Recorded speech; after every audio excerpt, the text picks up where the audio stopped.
Good morning guys. आज हम लोग फार्मेकोलॉजी पढ़ेंगे।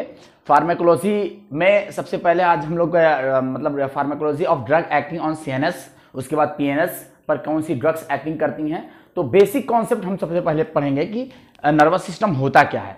नर्वस सिस्टम के बारे में अगर जान जाएंगे तो नर्वस सिस्टम को सबसे पहले अगर जो क्लासीफाई करें तो सेंट्रल नर्वस सिस्टम और पेरिफेरल नर्वस सिस्टम में क्लासिफिकेशन उसका होता है।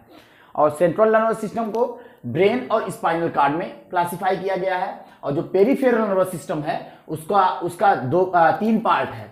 क्रेनियल नर्व जो कि 11 पेयर होती है, ऑल्फैक्टरी, ऑप्टिक, ऑक्यूलोमीटर। लेकिन ये सब जरूरी नहीं है आपके लिए। जो फार्माकोलॉजी पढ़ रहा है उसके लिए जरूरी नहीं कि सारे जो है जितनी नर्व हैं सब जो है मतलब याद होनी चाहिए।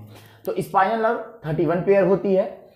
तो पेरिफेरल नर्वस सिस्टम में ऑटोनॉमिक नर्वस सिस्टम आता है, जो कि बहुत ज्यादा इंपॉर्टेंट है, बहुत ही इंपॉर्टेंट है ऑटोनॉमिक नर्वस सिस्टम। इसमें सिंपैथेटिक नर्वस सिस्टम आता है और पैरासिम्पैथेटिक नर्वस सिस्टम आता है। जब हम सिंपैथेटिक नर्वस सिस्टम के बारे में पढ़ेंगे तो सिंपैथेटिक नर्वस सिस्टम में जो ड्रग्स आती हैं, सिंपैथोमाइमेटिक ड्रग्स, सिंपैथोलिटिक ड्रग्स। तो पहले हम सिंपैथेटिक नर्वस सिस्टम को सही से समझ लेंगे, उसके बाद पैरासिम्पैथेटिक नर्वस सिस्टम को सही समझ लेंगे। तो उससे क्या होगा कि अगर हम इसके ऑर्गेनाइजेशन को पढ़े होंगे कि सिंपैथेटिक नर्वस सिस्टम होता क्या है और पैरासिम्पैथेटिक नर्वस सिस्टम होता क्या है, तो जो भी ड्रग्स उस पर एक्ट करेगी सिंपैथेटिक नर्वस सिस्टम पे वो हमें तुरंत याद हो जाएगा, हमें पता चल जाएगा, क्योंकि हम उसका बेसिक कॉन्सेप्ट हम समझे रहेंगे। इसी तरीके से पैरासिम्पैथेटिक नर्वस सिस्टम है, अगर हम उसका ऑर्गेनाइजेशन पढ़े रहेंगे कि पैरासिम्पैथेटिक नर्वस सिस्टम क्या है, एड्रीनर्जिक है या कोलिनर्जिक है, ये सारी चीजें अगर हम पढ़े रहेंगे पहले से, तो इस पर जो भी ड्रग्स एक्ट करेगी वो हमें पता चल जाएगा।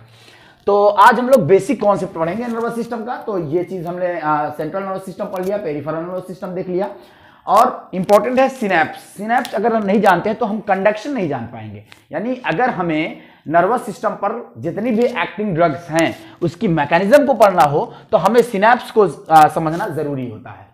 अब आता है इसमें, एक होता है केमिकल सिनैप्स, एक होता है इलेक्ट्रिकल सिनैप्स। तो सिनैप्स में अब कंडक्शन कैसा होता है, इलेक्ट्रिकल कंडक्शन है कि हार्मोनल कंडक्शन है, तो उसके बेसिस पे हम उसकी मैकेनिज्म यानी हर ड्रग्स की मैकेनिज्म पढ़ेंगे। तो सिनैप्स में देख लेते हैं। तो सिनैप्स क्या है कि एसोसिएशन बिटवीन टू न्यूरॉन्स, दो न्यूरॉन्स का जुड़ाव एट इट्स टर्मिनल एंड। तो अगर हम न्यूरॉन्स को देखें तो न्यूरॉन्स में ये डेंड्रॉन होता है, ये होता है साइटोन, ये इतना साइटोन है, ये डेंड्रॉन है, मतलब ये डेंड्रॉन है, और ये डेंड्राइट्स है। तो डेंड्रॉन, साइटोन और डेंड्राइट्स, और ये पूरा एक्सॉन का पोर्शन होता है, और एक्सॉन टर्मिनल ये है, एक्सॉन टर्मिनल ये एंडिंग है उसकी। तो अगर एक्सॉन टर्मिनल और डेंड्रॉन आपस में जुड़े होते हैं और आपस में एक जंक्शन बनाते हैं, सिनैप्स बनाते हैं, तो ऐसे सिनैप्स को हम कहते हैं एक्सोडेंड्राइटिक सिनैप्स, एक्सोडेंड्राइटिक। अगर एक्सॉन वाला पोर्शन साइटोन वाले पोर्शन से डायरेक्ट अटैच होता है या मतलब उससे जंक्शन बनाता है तो उसको एक्सोसाइटोनिक कहते हैं, और एक्सॉन से करता है तो एक्सोनिक कहते हैं। तो ये तो बहुत रेयर केस में पाया जाता है, ये ज्यादा नहीं होता है। मेन चीज होता है एक्सोडेंड्रोनिक। तो अभी हम लोग पढ़ेंगे न्यूरोनल कंडक्शन में। न्यूरोनल कंडक्शन में जब इलेक्ट्रिकल इंपल्स वाला पढ़ेंगे तो न्यूरोनल कंडक्शन में ये पढ़ेंगे कि यहाँ जो ये जो भी मतलब स्टिमुलस दिया जाता है वो एक्सॉन पे जाता है, मतलब स्टिमुलस ऐसे आता है, यानी डेंड्रॉन से एक्सॉन को जाएगा, फिर एक्सॉन से डेंड्रॉन को जाएगा, ये स्टिमुलस का पाथ होता है। ये सारी चीज हम लोग कंडक्शन में पढ़ेंगे, न्यूरोनल कंडक्शन में पढ़ेंगे।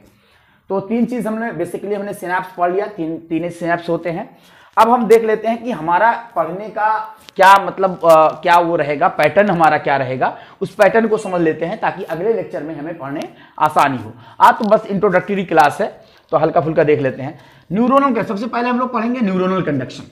न्यूरोनल कंडक्शन पढ़ना इसलिए जरूरी है क्योंकि जब भी एंटी एपिलेप्टिक या एंटी डिप्रेसेंट या एंटी एंजाइटी ड्रग्स आप पढ़ेंगे तो न्यूरोनल कंडक्शन में क्या होता है कि जो साल्ट होते हैं, सोडियम है, क्लोराइड है, पोटेशियम है, ये सारी चीज पढ़ेंगे। उसमें जो है सोडियम अगर अंदर आता है, एग्जिट मतलब from the outside to inside आता है, तो डीपोलराइजेशन होता है, वो एक्साइटेटरी कंडक्शन होता है। न्यूरोनल कंडक्शन में एक्साइटेटरी आता है और इनहिबिटरी आता है। तो नॉर्मली क्या होता है, जैसे एपिलेप्सी की कंडीशन में, एपिलेप्सी में देखें तो क्या होता है, firing of the sodium from the outside to inside होता है, तो फायरिंग होता है। अगर सोडियम बाहर से अंदर को आता है तो जाहिर सी बात है कंडक्शन बहुत तेज होएगा। आगे हम लोग पढ़ेंगे कि पोलराइज स्टेट क्या होती है, डीपोलराइज स्टेट क्या होती है, हाइपरपोलराइज स्टेट क्या होती है और रीपोलराइज स्टेट क्या होती है। तो न्यूरोनल कंडक्शन में उसे हम देखेंगे। तो क्या होता है, सोडियम का जब बहुत ज्यादा कंडक्शन बाहर से अंदर को होता है तो जो कंडक्शन होता है बहुत तेज हो जाता है, पोलराइज और डीपोलराइज और हाइपरपोलराइज रीपोलराइज स्टेट बहुत तेज हो जाती है, जिससे क्या होता है फायरिंग शुरू हो जाती है और जिससे इंपल्स बहुत ज्यादा होने लगता है एपिलेप्सी की कंडीशन में। तो उस इंपल्स को रोकने के लिए हमारा जो मैकेनिज्म ऑफ एक्शन एपिलेप्सी की ड्रग्स पढ़ेंगे तो उसकी जो मैकेनिज्म ऑफ एक्शन होगी वो सोडियम को ब्लॉक करेगी, सोडियम को ब्लॉक करेगी। तो हमें जरूरी है कि हमें न्यूरोनल कंडक्शन पढ़ना। उसके बाद हम लोग पढ़ेंगे न्यूरो हार्मोनल कंडक्शन। तो न्यूरो हार्मोनल कंडक्शन में हम लोग देखेंगे कि एक्साइटेटरी हार्मोन्स कौन से हैं, इनहिबिटरी हार्मोन्स कौन से हैं। जो एक्साइटेटरी हार्मोन्स होंगे वो सोडियम के एग्जिट, सोडियम के इनसाइड मतलब from the outside to inside के जो एंट्री है वो बढ़ा देंगे। सोडियम की एंट्री को बढ़ा देंगे तो डीपोलाइजेशन जल्दी होगा और डीपोलाइजेशन जब जल्दी होगा तो कंडक्शन बहुत तेज होगा, वो एक्साइटेटरी का काम करेंगे। जैसे फॉर एग्जांपल आप सिंपली अगर मतलब डेली रूटीन में आप देख रहे होंगे तो कॉफी पीते हैं तो हल्का सा एक्साइटेशन महसूस होता है, और जो है टी पीते, चाय पीते हैं तो उसमें भी एक्साइटेशन होता है। वो कारण यही होता है कि सोडियम का जो कंडक्शन है, यानी from the outside to inside जो इनपुट है सोडियम का वो बहुत तेज हो जाता है, जिसकी वजह से स्टिमुलेंट एक्शन आता है, और स्टिमुलेंट एक्शन आता है तो हमें थोड़ा सा फुर्ती महसूस होती है। तो हम लोग न्यूरो हार्मोनल कंडक्शन में यही पढ़ेंगे कि एक्साइटेटरी हार्मोन कौन से हैं और इनहिबिटरी हार्मोन्स कौन से हैं।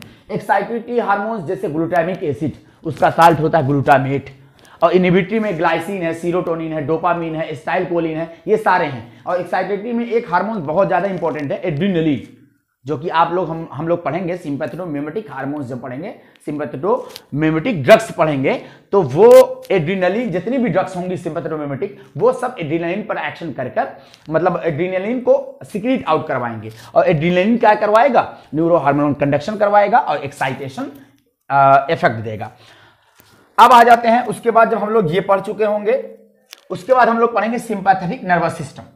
तो इसके ऑर्गेनाइजेशन को पढ़ने के लिए सिंपैथेटिक नर्वस सिस्टम को हम पढ़ेंगे। अब सिंपैथेटिक नर्वस सिस्टम की ओरिजिन कैसी है और पैरासिम्पैथेटिक नर्वस सिस्टम की ओरिजिन कैसी है, ओरिजिन सबसे पहले पढ़ेंगे। और ये भी पढ़ेंगे कि सिंपैथेटिक नर्वस सिस्टम में ऐसा क्या है कि वो एक्साइटेशन शो करता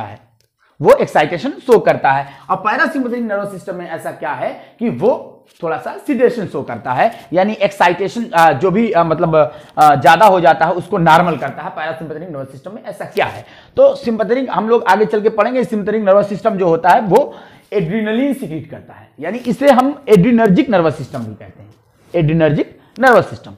और पैरासिम्पैथेटिक नर्वस सिस्टम को हम कहते हैं कोलिनर्जिक नर्वस सिस्टम।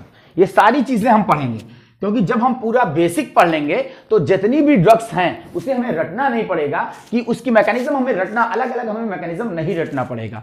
हम भी मतलब इसी यही चीज पढ़ रहे हैं, तो सबसे पहली यही दिक्कत आती है कि हमें बेसिक चीज पता नहीं रहती, और जब बेसिक चीज नहीं पता रहेगी तो हम क्या करेंगे, जितनी भी ड्रग्स हैं, यानी अगर हम सिंपैथेटिक नर्वस सिस्टम पे सिंपैथेटिक माइमेटिक ड्रग्स की बात करें तो उसमें से कोई ड्रग्स लेंगे फिर उसकी मैकेनिज्म पढ़ेंगे तो वो बहुत कॉम्प्लिकेटेड हो जाता है। तो इसलिए पहले हम बेसिक पढ़ लेंगे ताकि हम जो भी ड्रग्स पढ़ें वो तुरंत हमें याद हो जाए उसकी मैकेनिज्म ऑफ एक्शन। तो सिंपैथेटिक माइमेटिक ड्रग्स वो होंगी जो सिंपैथेटिक नर्वस सिस्टम पे एक्ट करेंगी और एड्रिनलिन सीक्रेट करवाएंगी, जिससे कंडक्शन बेटर होगा। तो pharmacology on CNS, central nervous system. उसके बाद pharmacology of drug acting on PNS पढ़ेंगे। पीएनएस पे कौन कौन सी ड्रग्स एक्ट करेगी। तो पीएनएस में हमारा आ जाएगा सिंपैथेटोमिमेटिक और सिंपैथेटोलिटिक। सिंपैथेटोमिमेटिक में होगा जिसमें एड्रिनलिन सीक्रेट होगा, और एड्रिनलिन सीक्रेट होने की वजह से क्या होगा कि एक्साइटेशन इफेक्ट आएगा, और जो सिंपैथेटोलिटिक होगा वो एक्साइटेशन इफेक्ट को रोक देगा, यानी लिटिक मिस होगा तो ना मतलब उसको रोक देगा। उसके बाद हम लोग पढ़ेंगे पैरासिम्पैथेटोमिमेटिक, क्योंकि पैरासिम्पैथेटिक नर्वस सिस्टम सिंपैथेटिक और पैरासिम्पैथेटिक ऑटोनॉमिक नर्वस सिस्टम का पार्ट है। तो पैरासिम्पैथेटोमिमेटिक और पैरासिम्पैथेटोलिटिक। तो पैरासिम्पैथेटिक क्या करेगा, पैरासिम्पैथेटोमिमेटिक करेगा, एसिटाइलकोलिन को सीक्रेट करवाएगा, और पैरासिम्पैथेटोलिटिक क्या करवाएगा, उसको इनहिबिट कर देगा, रोक देगा। तो बेसिकली हम लोग यही पढ़ेंगे कि जो ड्रग्स की फार्माकोलॉजी है, कहां पर, सीएनएस पर। सीएनएस में हम पूरा क्लासिफिकेशन करके उस पर कितनी ड्रग्स हैं, कौन कौन सी हैं, ये सारी क्लासिफिकेशन, उसकी मैकेनिज्म ऑफ एक्शन, ये सारी चीज हम अगले लेक्चर में पढ़ेंगे। आज का ये लेक्चर बेसिक कॉन्सेप्ट है, बिल्कुल बेसिक चीजें हैं जो कि पता होना चाहिए फार्माकोलॉजी पढ़ने के लिए।